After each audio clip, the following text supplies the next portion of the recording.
حضور، جس طرح انسان پرورش پاتا ہے، کیا اسی طرح روح بھی بڑھتی ہے، یا کہ روح ایسے ہی ہوتی ہے جیسے پہلے دن سے ہوتی ہے؟ روح جو ہے وہ روحوں کے ساتھ متاثر ہوتی رہتی ہے۔ کچھ روحیں مقدس ہوتی ہیں اور وہ پیدائش کے بعد ایک جیسی رہتی ہیں۔ ان روحوں کے اندر پرواز رہتی ہے، وہ پروان چڑھتی رہتی ہیں، پاکیزہ ہوتی رہتی ہیں۔ روحیں اثر قبول کرتی ہیں ماحول سے، دنیا سے، بیان سے، اللہ اور رسول صلی اللہ علیہ وآلہ وسلم کے قرب سے، درود شریف سے اور قرآن شریف سے روح کے اندر پاکیزگی آتی رہتی ہے۔ اس لیے روح جو ہے یہ ڈیولپ ہونے والی چیز ہے، اور روح کو ڈیولپ کیا جا سکتا ہے وہ اس طرح کہ جس طرح جسم کی غذا جسم کو ڈیولپ کرتی ہے، اسی طرح روح کی غذا ہے وہ روح کو ڈیولپ کرتی ہے۔ جسمانی غذا جو ہے وہ ٹھوس ہے، یعنی کھانا پینا جو انسان کے جسم کو گرو کرتا ہے۔ روح کی غذا اللہ کا ذکر ہے، اور اس ذکر سے یہ پروان چڑھتی ہے، پاکیزہ ہوتی رہتی ہے۔ اصل میں ایک لحاظ سے یہ بات صحیح ہے کہ روح کے اندر ڈیولپمنٹ کا اضافہ کہاں سے آیا؟ سوال یہاں سے پیدا ہوتا ہے۔ اس میں سمجھنے والی بات یہ ہے کہ روح کو آپ یوں سمجھیں کہ ایک آئینہ ہے، اور آئینے پر گرد جمع ہوا ہے، حالات کا، زمانے کا، ٹریجڈیز کا، بے قاعدہ افکار کا، بے وجہ غم کا، پریشانیوں کا، لالچ کا، اندیشے کا اور اشیاء کی گنتی کا۔ تو گاہ بگاہ یہ گرد و غبار آئینے پر جم گیا۔ یہ یاد رہے کہ گرد کے نیچے آئینہ محفوظ ہے۔ گرد کا یہ غبار روح پر ایسے ہوتا ہے جس طرح کافر پر کفر کا، اور فلسفی کے اوپر فلسفے کا، دنیا دار پر دنیا کا ایک غلاف چڑھ گیا ہوتا ہے۔ اب آپ نے وہ غلاف ہی ہٹانا ہے اور کچھ بھی نہیں کرنا ہے۔ گرد کے نیچے تو وہ روح ہے جو عین اللہ ہے۔ عین کے معنی آپ سمجھتے ہیں نا؟ یہ دریا اور چشمے کو بھی کہتے ہیں۔ اس کے اندر خود بخود ہی اللہ تعالیٰ کی جلا پیدا ہو جاتی ہے۔ آپ کا کام یہ ہے کہ سائیکل آئینہ ہنوز کرتے جائیں، یعنی اپنے آئینے کو چمکاتے جائیں، پالش کرتے جائیں، پھر پتہ چلے گا کہ آپ کو صرف الف درکار ہے، اکو الف تیرے درکار۔ تو شاعر کہتا ہے کہ اصل بات تو ہمیں سمجھ آ گئی ہے کہ سب کچھ الف ہے، اور بے کی ہمیں ضرورت ہی کوئی نہیں ہے۔ الف کا معنی اللہ اور بے کا معنی ہے دنیا کا ساز و سامان۔ اور یہ جو آپ سارا دن کام کرتے رہتے ہو، اس طرح سارے کام کرتے کرتے آدمی کاموں سے نکل جاتا ہے، تو اسے سمجھ آتی ہے کہ اس نے ایک کام تو کیا نہیں، اور اصل میں اسی کام کی ضرورت تھی، یعنی الف۔ اس لیے بابا بلے شاہ کہتے ہیں اکو الف تیرے درکار۔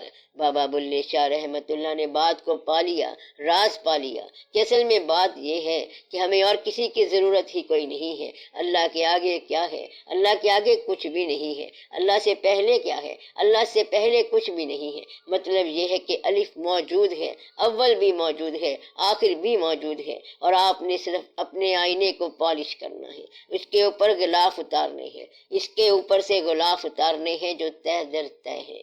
سیکل بعض اوقات نگاہ سے ہوتا ہے، بعض اوقات ورد سے ہوتا ہے، وظائف سے ہوتا ہے، کثرت دعا سے ہوتا ہے، کثرت توجہ سے ہوتا ہے، اور بعض اوقات دنیا سے انحراف کرنے میں ہوتا ہے کہ آپ دنیا کو چھوڑ جائیں، یعنی دنیاوی واقعات کم کر دیں، اور دنیا کی دولت جس پر آپ خوش ہو رہے ہیں اس کو تقسیم کر دیں۔ اور یہ سیکل لوگوں کی خدمت سے بھی ہو جاتا ہے، اور پھر وہ آئینہ جو ہے وہ خود بخود بتاتا ہے کہ میں کیسے پالش ہوں گا۔ تو جس وقت آئینے میں عین کا عکس آ گیا، یعنی اللہ کا عکس آ گیا، تو پھر روح ڈیولپ ہونے لگتی ہے۔ ڈیولپمنٹ اور ضرورت صرف آئینے کو پالش کرنے کی ہے۔ روح جو ہے یہ ایک مکمل فارم ہے، مکمل اکائی ہے، جو یا تو حاصل ہوگی یا نہیں ہوگی۔ اگر انسان کو روح حاصل نہیں ہوگی تو یہ گرد و غبار میں گم ہو جائے گی، ایسے جیسے اس کے پاس روح ہے ہی کوئی نہیں، اور جیسے وہ ایک جانور ہے۔ اب اس بات کو یوں تقسیم کرتے ہیں کہ جانور اور انسان کے درمیان کوئی فرق ہونا چاہیے۔ یہ فرق ہوتا بھی ہوگا، اور یہ فرق ہے بھی صحیح۔ کچھ لوگ کہتے ہیں کہ انسان بولتا ہے اور جانور بولتا نہیں ہے، لیکن کچھ جانور بولتے بھی ہیں۔ کچھ کہتے ہیں انسان سوچتا ہے اور جانور سوچتے نہیں ہیں، لیکن کچھ جانور سوچتے بھی ہیں۔ انسان ماضی کی بات یاد رکھتا ہے، لیکن جانور ماضی کی بات یاد نہیں رکھتے، لیکن کچھ جانور ماضی کو یاد بھی رکھتے ہیں۔ جیسے اونٹ جو ہے یہ پرانا بدلہ لیتا ہے،